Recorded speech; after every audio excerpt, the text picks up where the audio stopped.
Hey, ladies and gentlemen, Kevin here. It's been a while. I don't have much time to spend on doing YouTube stuff or really any fun stuff these days. Life is just full of doing adult things, old man things, which are very time consuming.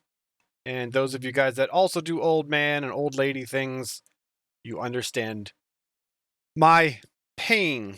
But I'm sort of doing a project right now where I'm cleaning up my basement. My back is in a lot better shape than it was. I would love to have that story someday, not today though. And as I'm trying to go through the process of cleaning up my basement, I found this box that had a bunch of hard drives in it. Because I'm sort of like the archive guy. When people they have a computer they want to get rid of, they give it to me and I kind of scrap it for parts. Most often, I just take the parts, put them in a box, and I don't really do anything with them. So I'm starting to go through these hard drives and I'm finding some pretty fun stuff. Like I'm finding some old pictures that I had completely forgotten about. So you guys may be noticing that I'm using SUSE Linux, SUSE Suasi, however the hell you pronounce it, it doesn't matter. Version 10. Now, this was latest and greatest, what, oh 05, oh 06? This used to be my go-to early when I used to be a Linux, what's the best way to describe it? A Linux extremist is what I would consider myself back in those days. Exclusively Linux. I didn't give a shit about anything else. And I also found something that we did in college when I was a student at Towson University.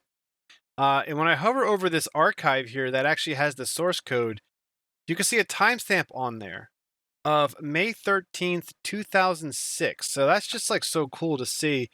And I found the paper that we turned in with this project. When this was a project that I worked on with Brian. Some of you guys, if you've been around the Wibbit.net thing for a while, you know who Brian is. Him and I sort of we didn't start this together, but we were on a journey together on doing video tutorials for a long time. Going back, him and I about 2010, but him and I were pretty good friends at this time. There were other people that worked on this. I don't think any of them did any work, but they certainly benefited from our work. And just seeing this and going through it was just a great window back into a time of my life where these people, they're not a part of my life anymore, but it's cool to remember the fun times that we had. And also, I had a lot of fun when I was a Towson University student. Because it was just fun. Like I had fun time in school because I didn't learn too much because I knew a lot about programming before I went to college, but I had an opportunity to just to do stuff. And like for me, like this is the program, and I'll run the program in a little bit so we can all see it. But this is like I was saying, this is the document that we turned in with it, the paper, and of course it's very fluffed out because it's a college paper. It's got to be fluffed out. Um, and I just remember how proud we were of this because back then you got to remember 2006, right? There's no iPhones. Smartphones are very sort of basic. You had BlackBerry, you had PDAs, you had some Microsoft stuff. In the Microsoft CE or whatever operating system, and building nice looking interfaces was a fun thing to do. And we made this little task manager as a project, and we just thought it was so much fun. We got a chance to work with stuff like the Qt libraries for user interface stuff and just learning things about the proc file system and how Linux worked. And I loved this experience. I look at this screenshot and I think of just a couple of kids sitting around a cheap computer because I didn't have any money, running Linux. Of course, you couldn't catch me with Windows. Well, okay, I had a Windows computer, but I was a Linux extremist, no doubt.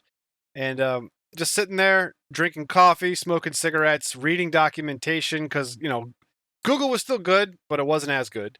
YouTube I think was around maybe, but it's not at all what you would think about YouTube today.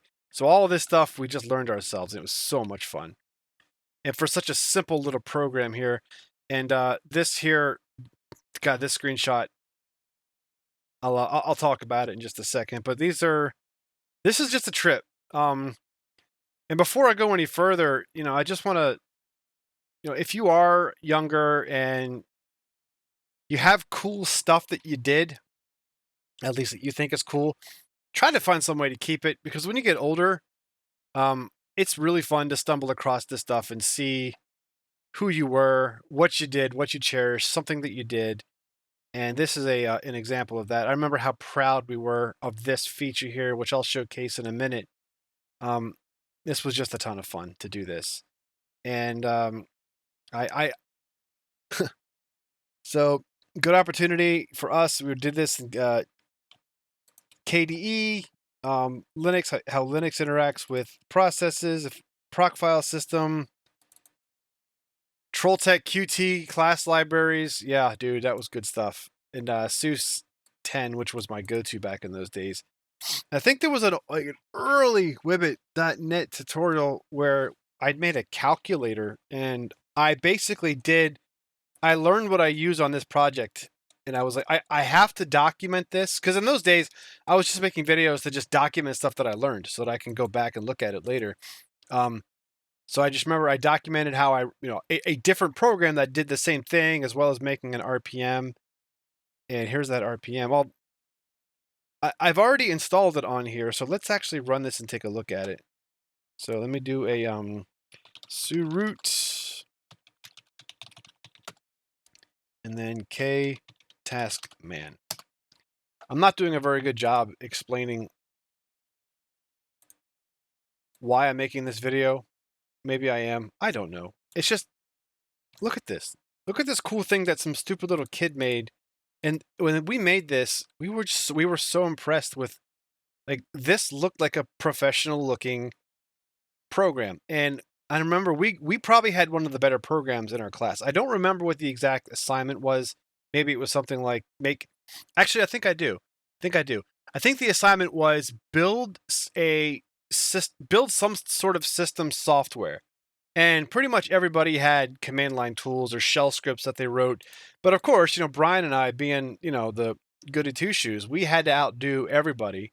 So we had to make sure that ours had a graphical user interface. And I remember our teacher or our professor, whatever, was just super impressed with this.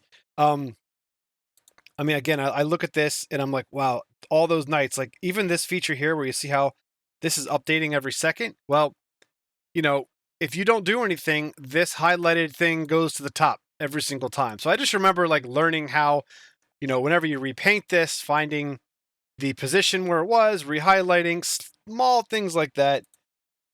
Network monitor. Oh, it's so cool to see all this stuff. Of course, the system information. Very cool. The feature, like I said, that we loved so much was this memory viewer. Because what we did was we took this rectangle here to represent sort of like a stick of RAM, if you will, to represent all of the RAM in your computer. And each one of these is a process ID. And of course, the gray is there's nothing there. And we plotted, and you can see it's updating and changing. We plotted on here the location in RAM, the memory address in RAM, where your program is running and how much memory it's using. You can see it's updating live like every 10 seconds or 20 seconds. I don't remember. Let me open up. Did I close the window? I don't know. Let me open up, I don't know, this PDF. Close it. Well, obviously that was a little small amount. Let me try that again. Let me open up Open Office. That's going to be a good amount of memory. All right. If I had to bet, it's going to be this burgundy one right here. So when I close this, that's going to go away. Oh, all gone. Oh, and you actually saw there were all parts of it up here. I don't know. This was just a cool thing. So this was a cool trip down memory lane to look at this, to read through the source code, and also just like a reminder, things that you do that you think are cool, that you cherish, just hold on to them somehow, some way. Because one day when you become older, those types of things, they have more meaning for you, because you get to look back and see who you used to be, what you've done, and also the people that you did it with, which to me, looking at this and seeing how, how nice it looks, even still, it also reminds me of that time. It reminds me of those people, and it reminds me of all the times when we would, if you're familiar with the Towson University campus, back in those days, the computer science and mathematics building was actually connected to a bar called Bill Bateman's, which had wings and beer, and we would go down there all the time. And we would just get drunk in between classes or if we had breaks between classes. So I just remember all those fun times with the people that I no longer talk to that I hope are doing very well. And I hope they're just as excited when they run across this kind of stuff as I am. So, anyways, thank you so much for anyone that decided to watch this. Take care and bye bye.